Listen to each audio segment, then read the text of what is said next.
Hola, everybody. Thank you for landing on the Conversation Cafe podcast in Avant Consulting and Training Division. I am its founder and president, Dr. Gerardo Gauthier-Zayas. My pronouns are he, him, él, and this podcast discusses the many layers of building and sustaining equity infrastructure, or even better put, systemic equity infrastructure. I am an entrepreneur who truly enjoys and is committed to being a leadership coach, an educator, a researcher, a community engagement, a strategist. These are some of the hobbies that I really enjoy doing that kind of drives the intent and the purpose behind Conversation Cafe. And it was set up to set up a space where individuals can come and have the opportunity to listen to information without being distracted of all the opinions. And I think Conversation Cafe, if you're here to kind of just get the information, learn, process, and then gives you a different perspective, then welcome. And if you're not, I want to say welcome, because I think part of the importance of having the conversation is being able to agree to disagree.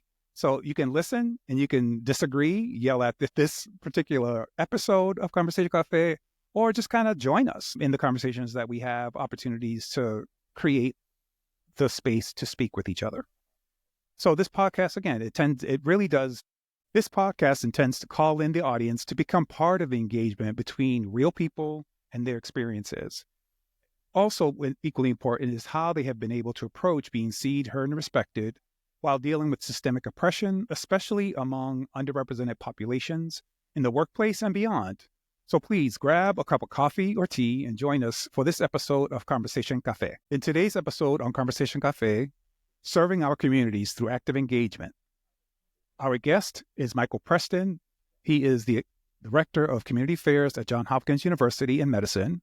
He is a convener, connector, and collaborator who spearheads building bridges over gaps in services throughout the community engagement communication. He is a convener, connector, and collaborator who spearheads building bridges over gaps in services through community engagement, strategic communications, and government relation efforts to unite disparate factions to work on critical issues and achieve unparalleled success. He takes pride in being the activator, working with residents and communities in spaces of education, health and wealth, and safety to develop, launch, and sustain health improvement initiatives. This includes facilitating Johns Hopkins University's doctors, professors, and students as they seek to provide the expertise, research, or service to the community, helping the community form connections at Johns Hopkins and provide critical resources, including technical assistance and funding for community-based initiatives. In 2020, Michael received the Community Impact Award. In 2021, he received the MLK Jr. Award or Martin Luther King Jr. Award for community service. And in 2022, Michael received the Humanitarian Award for service in the community. In 2023, he received the Black Wall Street Award. Michael earned his BA in Mass Communication from Townsend University and a Master's in Education and Community Engagement from Merrimack College. So without further ado, I'd like to welcome our guest today, Michael Preston. Thank you for inviting me. So, Michael, thank you so much for thank you so much for joining us today. I'm excited to hear your perspective. I think in today's time and age, sometimes people are going to be seeking information. I know that in the current state of affairs, there's a lot of, and I'm not going to say this lightly, there's a lot of challenges. And what does it mean for us to be unified, right? Unified as a country, unified as a country through our similarities and our differences. And I think a lot of people are struggling, not just the people who don't want to understand. I'm not talking about that population. I'm talking about the people who might have drunk the Kool-Aid as far as what does it mean to be dominant culture and not necessarily aligning, but still honoring, respecting it while still holding our own agency. Whether it's a person, whether it's a group of individuals that are identified based on their social identities or their race, ethnicity, gender, ability, any of those types of populations that actually kind of really understand the implications of why differences are okay, but what we do with them matters, right? So today, Michael, why don't you tell the audience, give us a little bit more. I gave a little bit of your background, but let's start off with, I think to me, the important piece is let's start terminology. Let's make sure that people understand when we say community engagement, this is what we're referring to. I don't want people to assume what we're talking about. So to be clear, today, episode, community engagement is defined as, for today's episode, community engagement is defined by the University of British Columbia's Community Engagement Office, and it describes it as people working together to affect positive change. So I think that is the easiest way of kind of grasping something that really is deep and wide called community engagement. So Michael, let's jump into the questions. Are you ready? I'm ready. All right, let's do this. So Michael, the first question I'm sure the audience wants to find out, who's listening out there, is what inspired you to really focus on community engagement in your career? I mean, you've done it for close to over 30 years, if not right over 30 years. So I think I think the audience would want to know what drove you to the community engagement.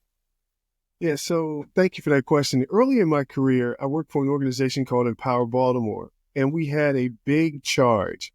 We were charged with creating momentum in the city around workforce development, community development, business development. And we had $100 million to get that done in Baltimore. And with that big charge, in order to get that done, we really needed to connect with the people of the city, the residents, the business owners, and city government, all to come together to work on these initiatives. As you can imagine, each one of them had their own agenda, their own ideas, and in some ways their own expertise about how to get those things done, but they were disjointed. And so in that role, our organization, and me in particular, really had to build bridges between all those various sectors, make sure everyone was speaking the same language, developing a plan that everyone could get on board with to move forward so that we could really impact individuals, families, and the larger community.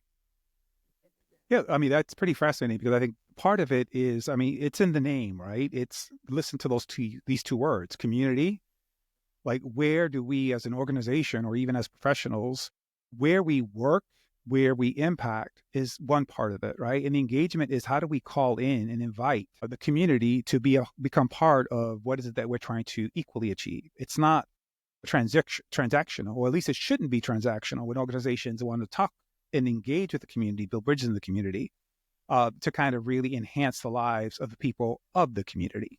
All right. So I think that for me, it's really important to distinguish that, community engagement isn't just an organizational thing. It really does start with a person, right? Then the person kind of feeds that. And I think that depending on a person's values, beliefs, and upbringings, that can look and feel very differently, right? Community engagement for someone who probably was raised in homogenized communities, which is really basically saying that in my community, most of us were fill in the blank as far as your race, your culture, your ethnicity, your gender, whatever social identity you want to pop in there. So I think what I wanted to ask you as far as those are great prime examples of like the inspiration that fuels your fire. But can you actually give the audience a little bit more around what might be the underlying motivations, like for organizations such as Johns Hopkins University to engage with communities, and how can these motivations really align with community well-being beyond a zip code? Okay. Yeah, so some organizations may have it in their mission, their corporate mission, to be more engaged with the community because of a service or a product or resource that they provide to the community. And for those organizations, that's something that's very easy for them to do. For other organizations, it may require some galvanizing event that makes them want to be more engaged in their community, be more of a resource for the folks around them. I'll give you two prime examples. Oh, great. I was just going to ask, that's a perfect thing, because I think contextualizing it, right? Just being able to say, here's a solid example. This is what I'm talking about. Now let's share, here's the example. So I really appreciate that. I'm sure the audience members will as well. So please go ahead. Thank you. Okay, the first example, in Baltimore, there was a police-involved killing of a young man, unarmed, and we hear about that all the time in various cities across the country. His name was Freddie Gray, and he died in police custody. And a lot of organizations, including the one I work for, took a look inside itself and said, hey, what are we doing, or are we doing enough to impact this situation? Are we providing opportunities for young men and young women that would allow them a hand up in terms of moving forward with their life and with their career, that would lead them not to be justice involved, so they wouldn't be in that situation. And so the incident of Freddie Gray caused a lot of our institutions in Baltimore to look inwardly to see what they're doing, what they can do differently, and how they can invest more deeply in the community. And for us, that meant establishing programs, working with various nonprofits that work with folks that were justice involved, or folks that are underemployed, or folks that may not have graduated from high school or have low education attainment, and developing job training and job readiness programs to help them get careers. For us, it'd be in our hospitals or in our university. Working with businesses that may have been disconnected from opportunity. And so looking at ways to make women-owned businesses, minority-owned businesses, small local businesses, giving them the ability to have access to our procurement. And so we could buy goods and services from them or help them get involved with construction projects that the university or the hospital was involved in. So those are things that we did post Freddie Gray to make sure our institution was involved in a larger way on these big initiatives that can help individuals, businesses, and families. Another great example is COVID. And so all of us remember how we were all deeply impacted personally, as a community, and as a nation with COVID. And so for us, we needed to find ways that we could be of service and provide resources in the community. So one easy way, because we provide healthcare services, is to make information about how to stay safe during COVID available to the community, provide testing and vaccinations. So that's a easy one to do. Correct. Another one that we did that was potentially as impactful, or depending on the family situation, in some ways more impactful, was that we provided food access during a time when children weren't in schools, folks' employment was affected, so maybe the money coming into the house on a weekly or monthly basis was less. And so food access was a huge issue. And we established a food access program where we were providing 3,000 boxes of food to families on a weekly basis, which really did help a lot of low and middle income families that were struggling be able to know that they had food for the family and they could spread their money in other ways so that their family could continue to make it during the pandemic. Yeah, I appreciate those very solid examples, Michael, because I think that, again, part of it is hearing something and then actually, connecting it to an action allows us to really digest it differently than kind of reading about it from afar, right? Do you think, or here's a question in relation, like a follow-up question in relation to these two examples, right? And you offered essential elements of these two examples. So the question I have is oftentimes, well, actually, let me make a statement and then I'm going to ask a question, because I think my statement is the following. Sometimes community trust in any organization takes time. Number one, depending on the historical perspectives, that could take a lot longer for some than others because something has happened, right? It's a chain of events. It's something that has happened that kind of actually inspires or kind of motivates an organization to say, this issue is important to the people that actually live around where we work. It could be immediate and it could be miles of radius, or it could be the state, depending on the type of organization it is, right? So the question I have is, how does community engagement contribute to building trust between the citizens and institutions? And why is this important? Can you kind of contextualize that a little bit? Let me rephrase that. Michael, so the opinions, delete. Michael, the examples that you gave really provided most essential elements of what successful community engagement looks like, right? The thought process, the cause and effect of what might motivate an organization to actually engage in community engagement.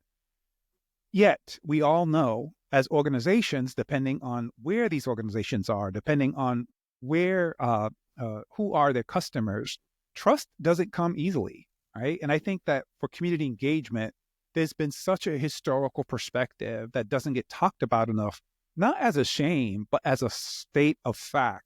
This happened. When this happened, it provoked a deep root, a deep sense, a deep rooted mistrust. And you can do that across industries, whether it's, healthcare, whether it's public health, whether it's housing, whether it's banking. There are some decisions that create these disparities for certain populations. And when that happens, it actually organically builds this mistrust. So the question I have is, how does community engagement contribute to really helping further build trust between citizens and institutions? And can you give a little bit about why this matters? Yeah, absolutely. That's another excellent question. And it's often overlooked by small institutions and large institutions, the importance of community engagement. A lot of times as an organization, you may have a good idea, you may have a needed resource, and you just want to run right ahead and put it out there because, why wouldn't the community want this particular thing? But even more important than that, it's making sure that it's something that the community wants and needs, not just from the perspective of the organization that is something that's wanted or needed in the community. And as you mentioned, a lot of times from a historical context, there may be missteps that have taken place that you may not be aware of, or that you may feel like the community has gotten beyond that, but the community hasn't moved beyond that point. And so doing your community engagement ahead of time to find out issues in the community that have happened in the past, to find out what the community sees as a need or a want first before you begin to engage is always so, so important. I take, for example, we were talking about during the COVID with the food access program. One of the reasons why that program was so successful and so well received was we had an idea that East Baltimore was a food desert prior to the pandemic. Like we knew, looking at data coming from Baltimore City Health Department, Planning Department, hearing from neighbors, knowing that supermarkets weren't present, like you could see it with your own eyes. Right. I mean, to your point, you're saying you can see it through observation and through actually empirical data as well. So it's not Right. just something that looks like a certain way. It's this looks funny. And what can we do to actually discover the facts of what it looks like as opposed to what it's perceived to look like? At least in my opinion, that's the curiosity factor that I think most organizations start with. And even though you see it without talking to the community, they may be feeling it in a different way. And so when we ask community organizations that most of them we were already working with, some of them we weren't quite working with, we knew of them, but we hadn't connected fully with them yet. We asked them 3 questions. How are you affected by the pandemic? How are your employees affected by the pandemic? And how are the people you serve affected? So how's your organization, your employees, and the people you serve? And almost to a person, when we talked to those different organization leaders, there were 3 things that they talked about. They wanted access to health information and testing.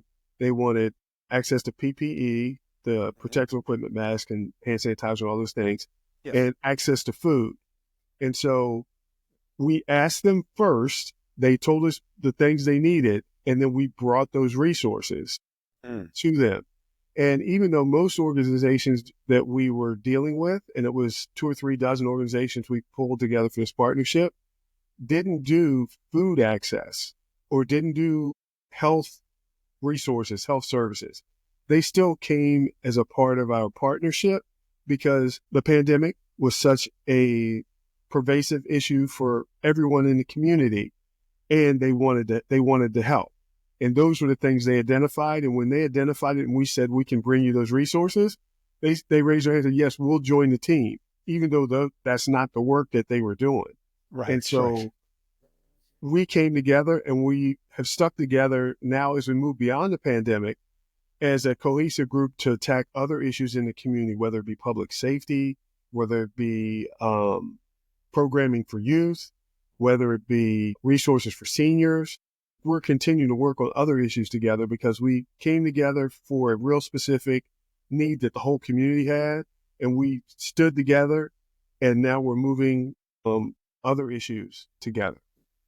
Yeah, and I think you bring up an excellent point in relation to the ripple effect. Like, that's what I call it. I mean, whether it's technical, whether it's a term that's out there, this is what I call it for what it's worth.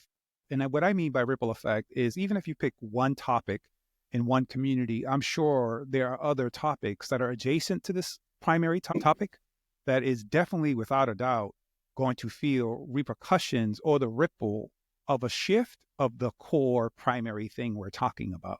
Yeah. Right. I think that one of the things that you bring up is the importance of listening to the voices and not telling the voices of the community what they need. Right. I think we have to start off by asking the questions, and then even more so asking the questions in the areas that are most convenient, I should say, and accessible to the communities you're trying to reach. And what do I mean by that? So one of the things I learned early on in my career in healthcare, when we talked about community engagement, we really did talk about we want to ask the questions, and we want to find the question, and we want to find the patients or the clients that we want to ask these questions for. And then we would say, hey, we're going to have this great focus group, right? And then we built this wonderful focus group with all these wonderful questions to ask the wonderful things about our clients and our communities. But we learned quickly is that's not it. Yes, that is it. But in a sense, it's not what it is, it's how it is. Meaning, when we said we had information sessions at our building that might be at a building that maybe is not close to public transportation and there's not a lot of parking, even if people had their cars. Is it free parking? Is it toll parking? Is it handicap parking? Like all these logistics, right? The movements. So I think for me, it's really interesting that we talk about community engagement and asking questions. The other important part that I think some organizations have a missed opportunity is that when you're asking the question, ask the question in the environment that is most comfortable for the person you're asking that question. Because when you bring them in, if not monitored, it could definitely create a savior complex that the community will not trust, regardless of how many vouchers, meals, and dollars you throw at it, right? Unless they're accessing for survival in a sense that I need it, and that's why I'm accessing it. But even if you have the best incentives to get people involved, where you do it is equally important. And I think that in order to hear these voices, creating that space intentionally of where do our target clients, our target populations feel most comfortable when being asked questions about what is it that they need, right? To kind of improve the quality of not just that family, but the entire block, the entire zip code, the entire state, the entire region, it just ripples out, right? Yeah. So I think that that's a really important thing too. I think the last question, as far as like when we're discussing this particular conversation, that I think might be worth unpacking a little bit more is, Johns Hopkins is an amazing, reputable institution, and I know you do amazing work in community engagement. Can you share with the audience some examples of maybe something that, is new that could be exciting, and how might this benefit the community that you serve and the communities at large? Like, what can other communities learn from this initiative that you want to share with the audience out there? Yeah, the biggest thing that I've kind of added to my community engagement over the time being here at Johns Hopkins is that it's providing is looking for opportunities to help the community partners that I work with grow into what they want to be as an organization. I've really tried to not come to the community with, hey, we have these great resources, why don't you take advantage of them? And I do that a little bit, but really when I'm meeting with organizations, sit down and listen to what their goals are, what they see as something they want to happen in the community over the next 2 years, 5 years, 10 years, and see how can I add value to what they're already planning on doing. And I think that's where I've had the most success, and it makes those same individuals and organizations want to be more engaged on other projects. And so I'll do it for instance. One of the groups that I work with is an organization called Baltimore Urban Leadership Foundation. And they had recently, this was a few years back, been designated as a resiliency hub for Baltimore City. And what that means is that if there was a natural disaster, that they would be a place in the community where folks could come to get access to resources. And so there like could a be central community center kind of thing. Yeah, that makes flood sense. or a hurricane or something like that. And those don't happen a lot in Baltimore, but we can have things like that would happen. Or actually, we have had some floods because we're on the water. But their organization will get resources from Baltimore City, and then people in the community could access those resources until the situation or their community was back in a better situation. They had gotten some resources, but they hadn't fully lived into that goal that they had set for themselves. And so what I did was I found ways that through the engagement that I was trying to do from my office and from our institution was see how we could feed into that. And so we funded some specific initiatives that they were doing. We helped them link up with Boys and Girls Club to be able to do some summer programming for youth. And when the pandemic hit and we were looking for a place in the community where we could put our resources, whether it be the face mask and hand sanitizer or be a hub for the distribution of food in the community, we partner with them for them to be one of our locations to be able to do that. And it fed right into what their ultimate goal of being that community resource in times of need. And it has really just helped them grow as an organization, not just in working with us, but then them working with Maryland Food Bank, or them working with our big power company is Baltimore Gas and Electric. And so they put lots of resources into there, providing different types of emergency kits for the community at that location. And so we helped jumpstart an idea that they had for their organization that really helped them kind of move forward. We had another organization, a church, that was doing at the beginning of their community ministry. And so they had lots of volunteers, but they didn't have like that they could then engage those volunteers into doing more in the community. And so it was right before the pandemic hit. They partnered with us. They were another one of our community hubs for getting out all of those resources similar to the organization I mentioned first. And so what that allowed them to do was I gave them resources and a way to galvanize the community to come and seek resources for them, and a way for their church members to then push out into the community. And now they have, in addition to having the location that's close to our hospital, they've set up a second location where they do things in West Baltimore. So we're in East Baltimore. Nice. We don't have a separate engagement doing West Baltimore. They have a separate engagement they're now doing with the homeless population. And so they had the volunteers, but not the resources. And we kind of gave them resources, and then they have expanded off of the resources we gave them to get access to other things to help even more people. And so those are two examples of seeing what the community is trying to do and then leaning into that. And you don't have to, provide the world, but you provide what's missing. And then that helps jumpstart things for the community. I think that's pretty cool, in a sense that to create hubs that are about where the community access these services is really critical. I think that sometimes the best product, and I say that loosely, product means service of all sorts for our community members. Sometimes the best product doesn't become successful because this piece exactly about what we're talking about is accessibility has to be the first thing.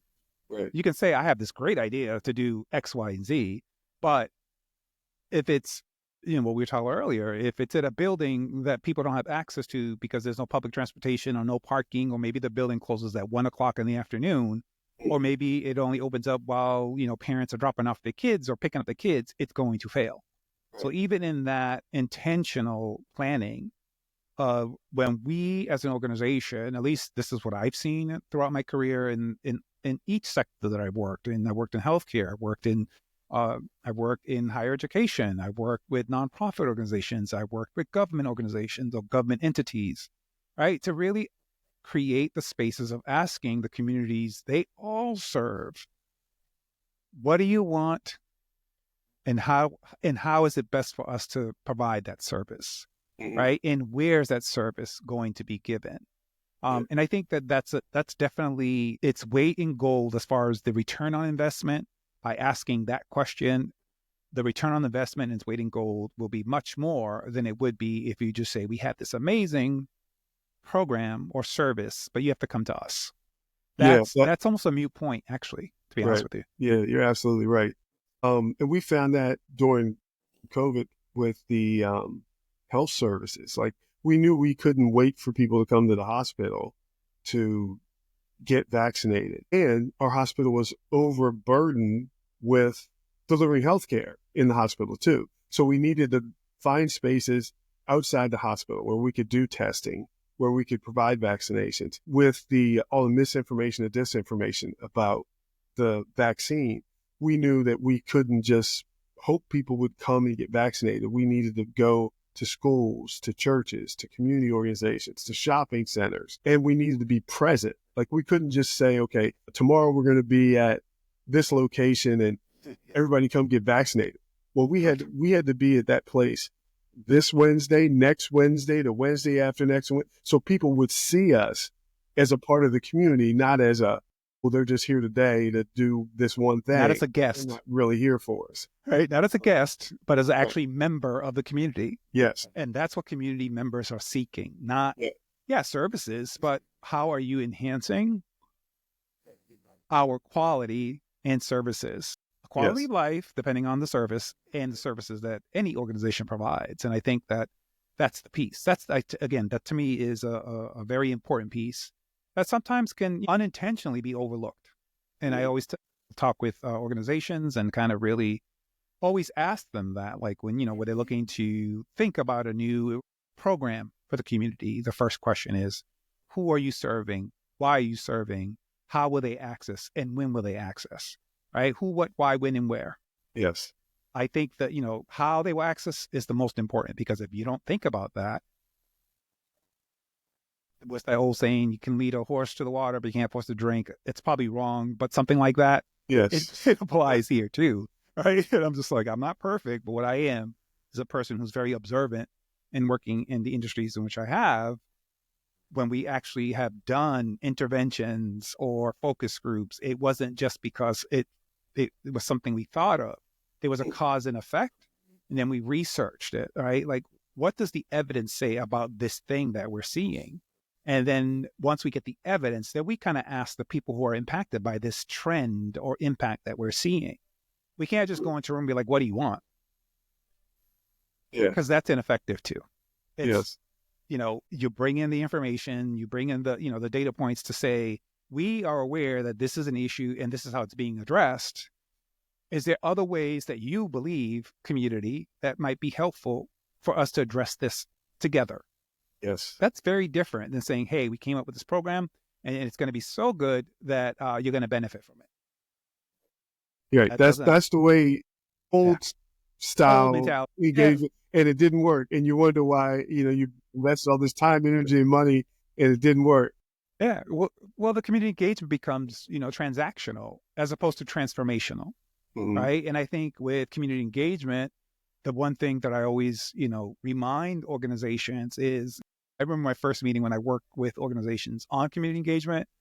The first question I ask, depending on the group, right, like that first early on group that you start to work with in organizations, the first question I often ask is, what's your mission? Yeah. And if they can't say it, then that's where we start. Okay. And not that it has to be a pop quiz, because it's not about that. But if you're forgetting your mission, then it's really easy as you're strategizing that's not the priority, right? Yes.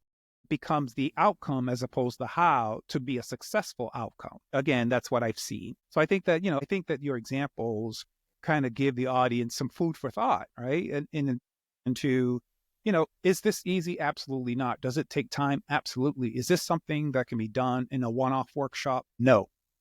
Right. Right? Community engagement is is cultivating relationships with the people that your company sits and lives with, period. As opposed to some companies think that, you are lucky we are here to give you jobs. And I'm like, okay, I get that part. But if people are getting their job and then leaving 3 months because the treatment of those individuals, guess what? You're going to have a hard time, and it's still not going to help the community that, quote unquote, that you intended to help. Right. Right? Like, what is it that you're doing? What is that's succeeding? Because I always kind of like to start what works well, and what were the challenges when getting to what works well. Is really a different kind of approach versus a deficit approach, right? As opposed to the strength-based approach. So I think that's another piece for community engagement that we don't talk about enough. Right? Yes.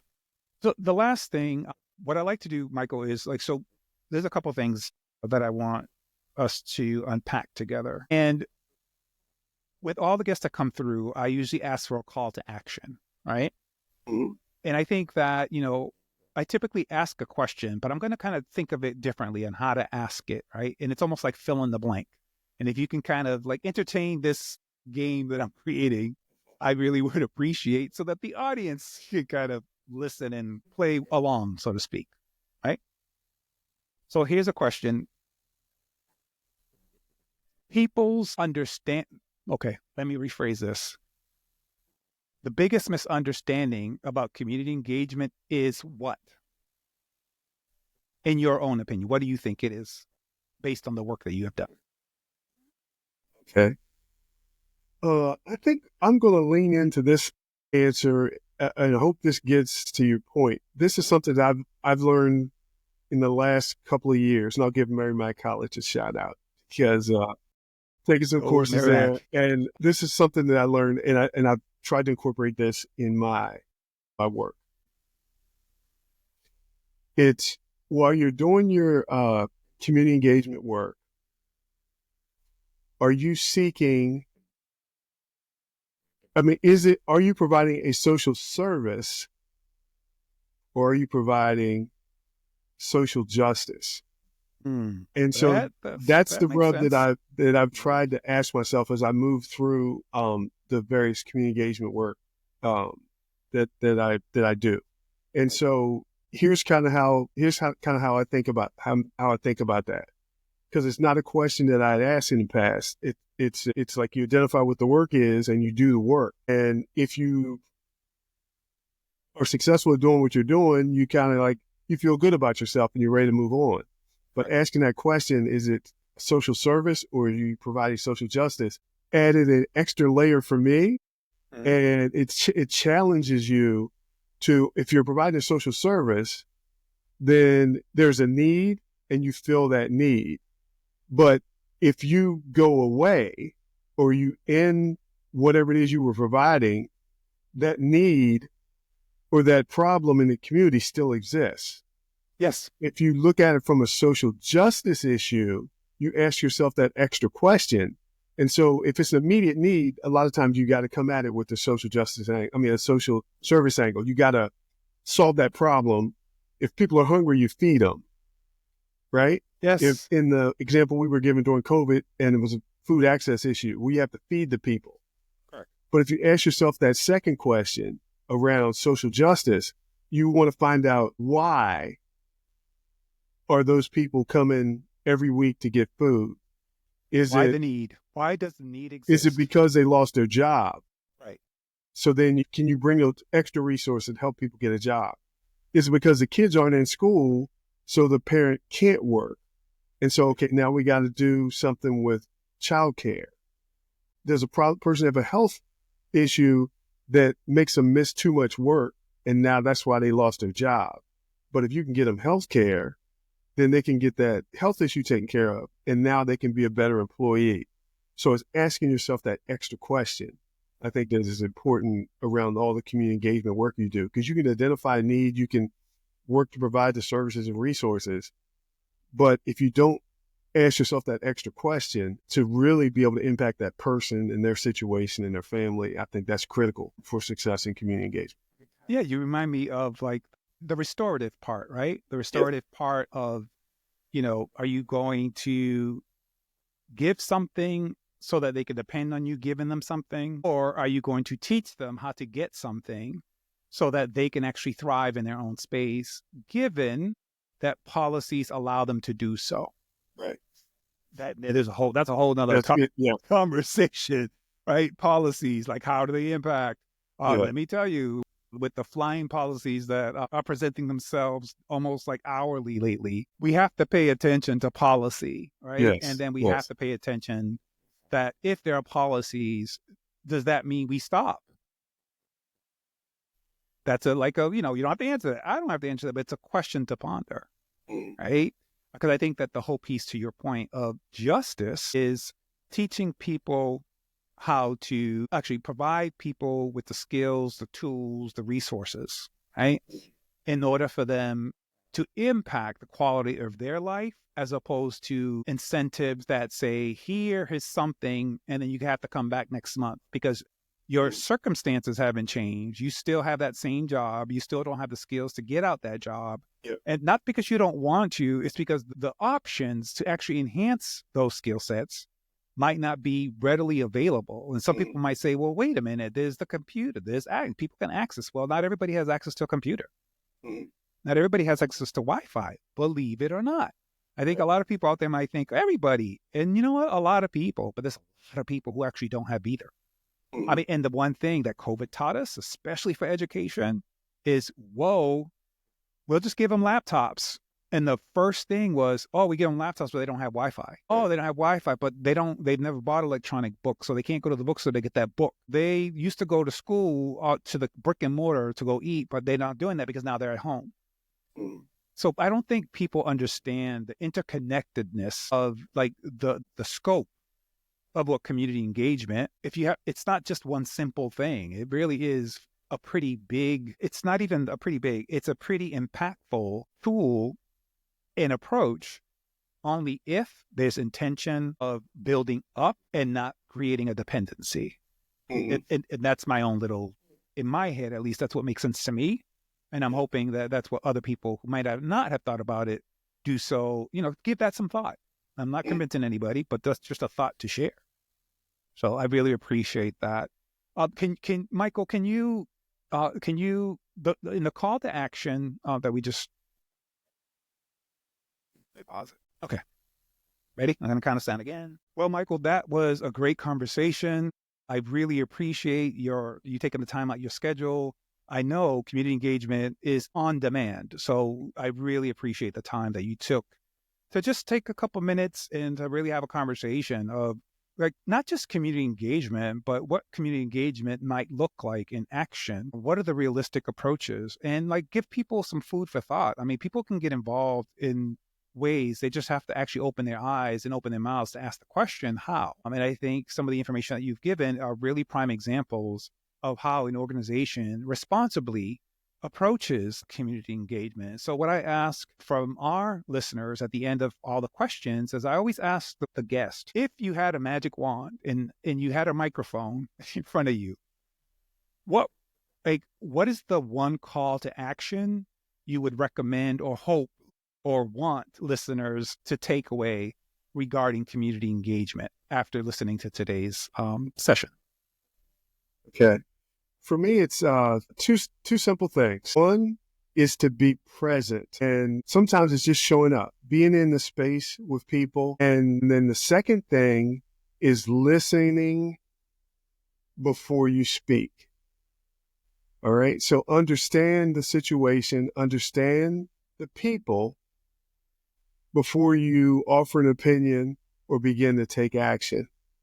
So being present, and I don't know how often that community individuals and community groups have said, just the fact that you showed up to be here is important to us, because that didn't happen in the past, right? Yeah, it's true. And then once you get there, listen to what's going on, listen to what people are saying, get to know the people that you're going to be working with before you begin to speak about that subject that you may know a bit about, but hear what the other folks know about it too before you kind of jump in and get started. All right. Mike Preston. Thank you, sir. I appreciate that. I'm sure the audience appreciate it. So thank you for that call to action. And then what I want to share with the audience out there, or kind of invite the audience, if you like the content from this or any episode of Conversation Cafe, please subscribe or follow Conversation Cafe on YouTube or any other social media platforms to be informed about our up and coming episodes. Welcome people to be part of this conversation. You can join our communities, again, by subscribing or following us across the platforms. We're on LinkedIn and Instagram, Facebook, YouTube channel. More to come in the near future, but for right now, we're going to start there, right?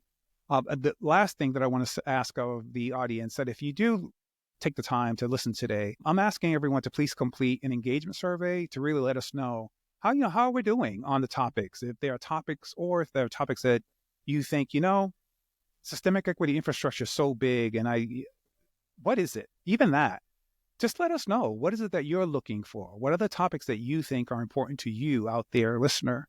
Whether you're a novice, whether you're you have intermediate knowledge, or whether you're a practitioner, let's all become part of this process.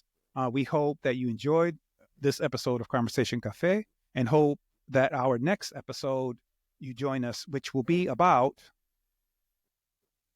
with our special guest.